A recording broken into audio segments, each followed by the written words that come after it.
So as A conclusion നമുക്ക് നോക്കാം, day 1 നമ്മൾ എന്താണ് പഠിച്ചത്, നമുക്ക് എന്താണ് മനസ്സിലായത്. We saw the science of life. What is the secret of the science of life? Life നമുക്ക് ഭവിക്കുന്നത് ഈ പ്രോസസ്സിലൂടെയാണ്. Thoughts and emotions lead to words. Words lead to actions. Actions become our habits. Habits become our character. And character ultimately decides our destiny or life. So, ലൈഫിൽ നമുക്ക് happiness ആണ് വേണ്ടതെന്നുണ്ടെങ്കിൽ, piece ആണ് വേണ്ടതെന്നുണ്ടെങ്കിൽ, success ആണ് വേണ്ടതെന്നുണ്ടെങ്കിൽ, step 1 നമ്മൾ നമ്മുടെ thoughts and emotions observe ചെയ്യാൻ പഠിക്കണം.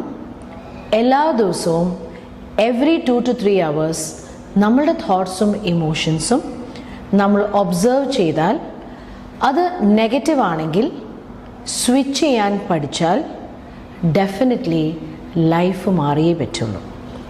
അപ്പോൾ ഇതിൻ്റെ സ്റ്റെപ്പ് 1 ആണ്.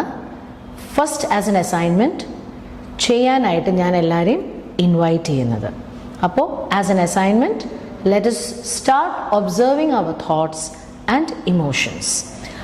Next day 2 we can learn a new practice. ഈ തോട്ട്സ് ആൻഡ് ഇമോഷൻസ് നെഗറ്റീവ് ആയാൽ നമുക്ക് എങ്ങനെ അത് പോസിറ്റീവ് ആക്കാം, എങ്ങനെ നമുക്ക് സ്വിച്ച് ചെയ്യാം, അതിൻ്റെ പ്രാക്ടീസസ് ആണ് നമ്മളിനി അടുത്ത ദിവസം നോക്കാൻ പോകുന്നത്. So happy life, have a wonderful day ahead and start practising the first assignment.